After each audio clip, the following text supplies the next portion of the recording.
Picture this. It's September 1823, and you're bleeding out in the middle of nowhere. Not just anywhere in the middle of nowhere, mind you, but the kind of nowhere that makes the vast emptiness of Montana today look like downtown Manhattan. We're talking about the Rocky Mountains when they were still genuinely wild, when a grizzly bear encounter wasn't something you watched on YouTube, but something that could end your story in about 30 seconds flat. Jeremiah Johnson was having one of those days. Actually, make that one of those weeks. 3 days earlier, a grizzly had decided Johnson looked like dinner and had given him a set of claw marks across his ribs that were still seeping blood through his makeshift bandages. Now, if you've ever had a paper cut that wouldn't stop bleeding, multiply that anxiety by about 1,000, and you'll start to understand Johnson's situation. Here's the thing about survival in 1823.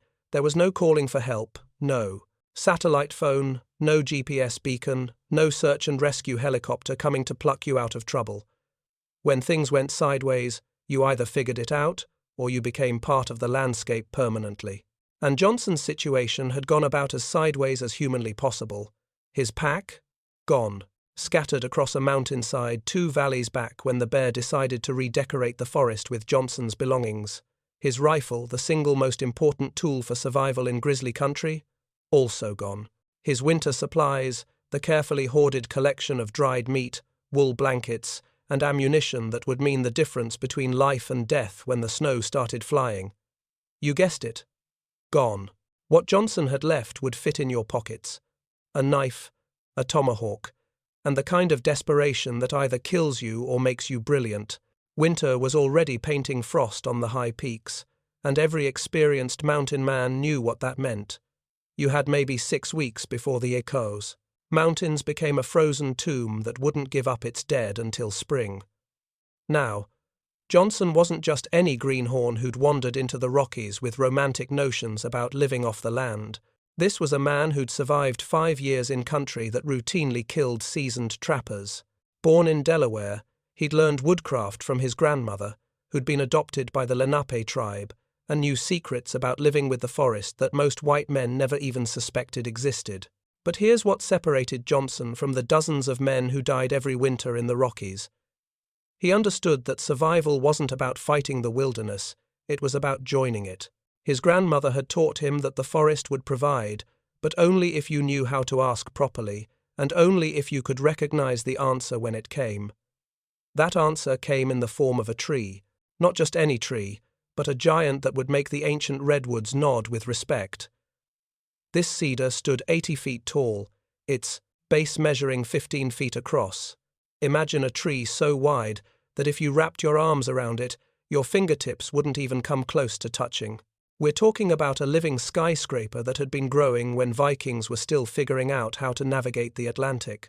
Johnson discovered it while tracking an elk, following game trails through timber so thick that sunlight barely reached the forest floor. The elk had vanished, but what he found instead would save his life in ways he couldn't yet imagine. Lightning had struck this giant decades before, and instead of killing it, the bolt had performed surgery. It had hollowed out the base, creating a cavity large enough to shelter a small cabin. Picture walking up to what looks like a solid tree trunk and discovering there's a doorway leading into a natural room. The hollow rose 20 feet inside, naturally ventilated through gaps where massive branches had broken away over the centuries. Years of animals using it as shelter had created a soft floor of decomposed leaves and pine needles. Bears had denned here, deer had sheltered from storms, and countless smaller creatures had found refuge in this wooden cathedral. The walls were smooth, polished by decades of use, and the space felt, well, it felt like home. Standing inside that hollow, Johnson felt his grandmother's presence. She'd told him stories about the standing people, that's what the Lenape called, trees, who would offer themselves as shelter to those who approached with proper respect. These weren't just stories to Johnson. They were instructions for survival that most white men dismissed as superstition. He laid tobacco at the base of the tree and spoke the old words his grandmother had taught him, asking permission to share the space. And here's where it gets interesting. The tree seemed to respond. It settled with a sound like distant thunder, a groaning of ancient wood that felt like acceptance. That first night, using techniques learned from a crow hunting partner, Johnson coaxed fire from cedar bark using nothing but a bow drill and determination. He fed the flames with resin-rich pine cones, and the smoke found its way up through the natural chimney while warmth began to fill the hollow space. For the first time in 3 days, he wasn't shivering. As he sat by that fire, Johnson's mind started working like a calculating machine. A constructed shelter would take 2 weeks, minimum time he absolutely didn't have with snow already dusting the peaks. But this tree offered immediate protection, thick insulation that would keep him warm at 40 below, and structural integrity that would last decades. More importantly, the tree sat 50 yards from a spring-fed creek fresh water that wouldn't freeze even in the deepest cold. It had clear sightlines down the valley while remaining completely invisible from the main trail. The southern exposure would catch morning sun, while a rock overhang above would shield it from the worst storms. Every calculation confirmed what his grandmother's spirit seemed to be whispering. This tree wouldn't just save his life, it would become his fortress. But Johnson had no idea just how ingenious he was about to become, or how his desperate improvisation would create a survival system so effective that people would still be studying it more than a century later. The question wasn't whether he could survive the winter in a tree. The question was whether he could turn that tree into something no one had ever imagined before, a machine for living that would redefine what it meant to call the wilderness home. October brought the kind of pressure that turns coal into diamonds or men into corpses. Johnson had found his sanctuary, but finding it and making it livable were 2 entirely different propositions. Every morning he woke to frost on the ground, and every morning that frost line crept a little lower down the mountainsides. Winter wasn't coming, it was already knocking on the door, and Johnson had maybe 3 weeks to turn a hollow tree into something that could keep him alive through months of sub-zero hell. His first challenge nearly killed him twice before he figured it out. Smoke management sounds simple until you're choking to death in your own shelter. The tree's natural vents worked perfectly in calm weather, drawing smoke up and out like a giant chimney. But the mountains have their own ideas about wind direction, and when those gusts came howling down the valley, they'd reverse the airflow and fill Johnson's hollow with choking clouds of smoke. Picture trying to sleep in a chimney that's been lit from the bottom. Johnson would wake up gasping, his eyes streaming, stumbling outside to gulp clean air, while his fire died and the cold crept back in. This happened night after night, until he was ready to abandon the whole project and take his chances building a traditional shelter. But Johnson had something most men lack when they're desperate. He had patience born from desperation. Instead of panicking, he started experimenting. Through painful trial and error, and we're talking about errors that could have killed him, he discovered that mounting flat stones as baffles above the natural openings created something engineers today would recognize as a Venturi effect. Think about how a carburetor works. Or better yet, think about blowing across the top of a bottle to make it whistle. Johnson was accidentally creating the same physics principle that would later be used in industrial smokestacks. The stones forced the air to speed up as it passed over the openings, creating a vacuum that pulled smoke up regardless of wind direction. Using creek clay mixed with dried grass, he could adjust the opening sizes, fine-tuning the draw like a master chimney sweep who'd never heard the term fluid dynamics but understood it in his bones. The sleeping platform came next, and this is where Johnson's engineering genius really started to show. He needed to get off the ground not just for comfort, but for survival. Heat rises, and at ground level, even with a fire going, the cold would seep through the earth and steal his body heat all night long. But he also had to think about flooding. Spring snowmelt could turn his cozy hollow into a death trap if he didn't plan for it. Using fallen lodgepole pines and finding the right ones was like shopping for lumber in a hardware store the size of Colorado. He created a frame 8 feet off the ground. But here's the brilliant part. No nails, no rope, nothing that could break or rot or fail when his life depended on it. Instead, Johnson used Scandinavian-style notches that actually got tighter under weight. Imagine building furniture that becomes stronger the more you use it. Each joint was cut with his knife and tomahawk, carved to precise angles that locked together through pure physics. The frame could support 1,000 pounds and would only get more solid over time. Bark strips woven between the poles created a flexible surface that could flex with his movement without breaking, topped with a mattress of dried grass that he could refresh monthly. Below his sleeping platform, Johnson created something that wouldn't look out of place in a modern survival manual: cache pits lined with stones. These weren't just storage holes, they were prehistoric refrigerators. The earth temperature 8 feet down stays constant year-round, and by lining his pits with stones from the creek, he created cold storage that would keep meat from spoiling even in summer heat. But Johnson's masterpiece was the door. Think about this challenge. You need something that seals completely against wind and cold, opens and closes smoothly in sub-zero temperatures, and can be secured from inside or out. Oh, and you have to build it with nothing but hand tools from materials you find in the forest. Johnson found a section of hollow log that fit his entrance like it had been custom-made. He mounted it on wooden pivots, essentially creating hinges from hardwood pins that would never rust or freeze. The seal was pure genius. Pine pitch, mixed with charcoal and deer hair, created a flexible gasket that remained pliable at 40 below zero. Modern weather stripping wishes it worked that well. The locking mechanism was carved from a single piece of oak, a puzzle that could only be opened by someone who knew the exact sequence of twists and turns. Even if an unwelcome visitor found the door, they couldn't force entry without destroying it completely. Small holes drilled at precise angles allowed Johnson to observe anyone approaching while remaining completely invisible.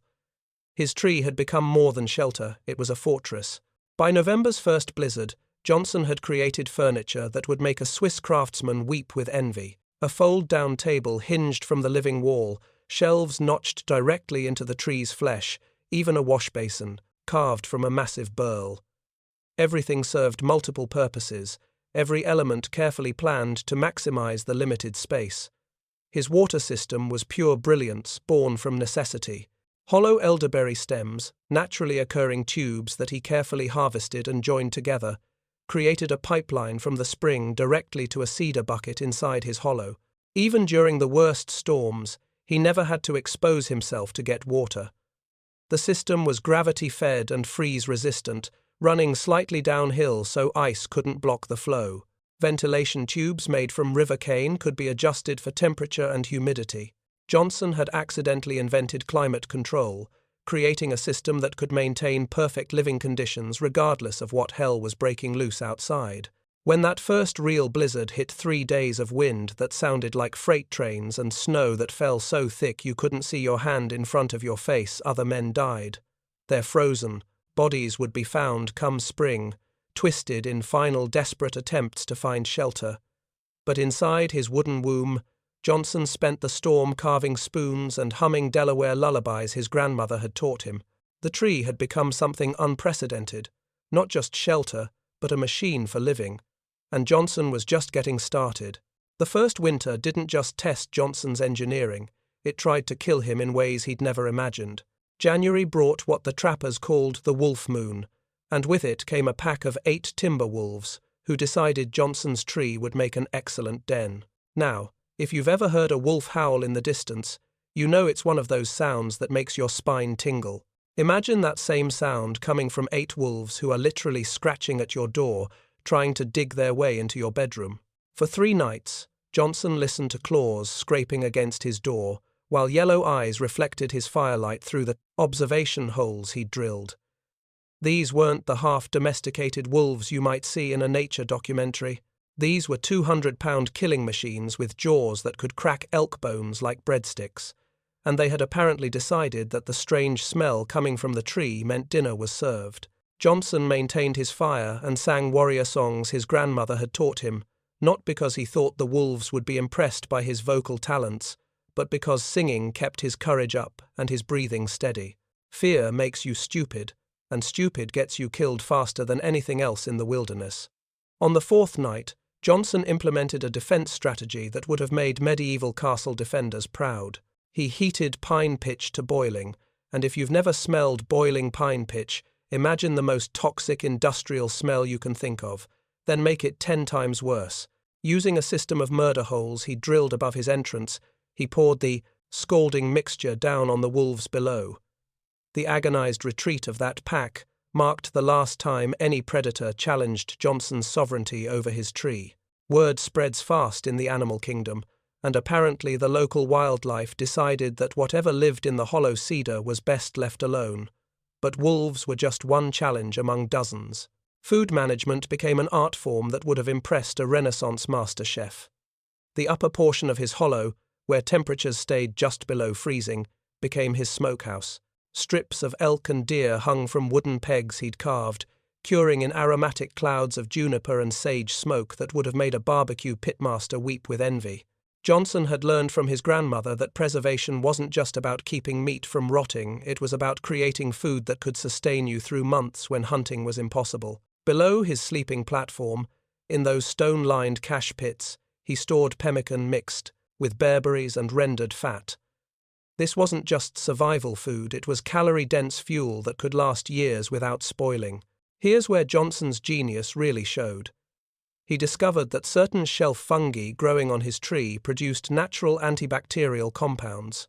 By drying these mushrooms and packing meat with the powder, he could prevent rot even in summer heat. He was essentially inventing antibiotic food preservation a century before anyone understood germ theory. His calorie calculations proved ruthlessly accurate through trial and painful error. 3,000 calories per day in deep winter, rationed across 6 small meals to maintain body heat. Too few calories and hypothermia would creep in during sleep. Too many at once, and his body would waste energy on digestion instead of heat production. Johnson turned eating into a science because his life depended on getting it exactly right. Spring brought new challenges that tested every system he'd built. Snowmelt threatened to flood his floor, but Johnson's autumn engineering proved prescient. Drainage channels he'd carved around the tree's base directed water around rather than through his home. What could have been a disaster became just another proof that planning beats panic every single time. But spring also brought the miracle that would transform Johnson from survivor to entrepreneur. Maple syrup. The sugar maples within safe distance of his tree became liquid gold. Using heated rocks in wooden containers, metal pots being somewhat scarce in the middle of nowhere, Johnson could boil down sap into syrup that was worth its weight in silver at the trading posts. Think about this. Johnson had accidentally discovered a renewable resource that could make him wealthy. Sugar was more valuable than gold in the wilderness, and he had dozens of trees producing it every spring. By his second winter, his preparations ran like clockwork. Firewood stacked in hollow logs to keep it dry, medicines prepared from willow bark and echinacea, even a crude still that could purify water or create antiseptic alcohol from fermented berries. The psychological battle proved harder than any physical challenge. Isolation doesn't just threaten your body, it attacks your mind with a relentlessness that would break most people. Johnson developed elaborate rituals to maintain sanity, understanding instinctively what modern psychologists would later prove. Routine saves minds as surely as shelter saves bodies. Morning calisthenics to get his blood moving and prove to himself that he was still alive and capable. Afternoon tool maintenance that kept his hands busy and his equipment sharp. Evening storytelling to the fire, speaking aloud to keep his voice from forgetting how to form words. He carved a chess set from pine and played against himself, developing different personalities for white and black pieces. The games became epic battles between opposing philosophies, with Johnson as both general and battlefield. The tree itself became his closest confidant. After months of living within its embrace, Johnson learned to interpret its creaks and groans like a language. The sound of wind in the upper branches told him weather patterns. The trees settling at night became as familiar as a friend's breathing. When February's darkness pressed heaviest, and if you've never experienced mountain winter darkness, imagine the deepest night you've ever seen. Then multiply it by 10. Johnson would climb to a natural window 20 feet up and watch stars wheel overhead. Those stars reminded him that the universe extended far beyond his wooden walls, that somewhere people were living normal lives with normal problems. It kept him connected to humanity, even when humanity seemed like something he'd imagined. By the time his second winter ended, Johnson had achieved something unprecedented.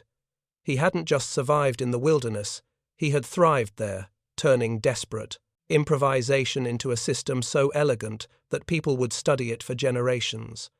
But Johnson's story was far from over.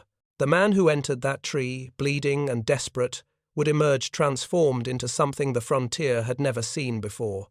When Jeremiah Johnson finally emerged from his tree fortress after that second winter, he wasn't the same man who'd stumbled into the valley bleeding and desperate.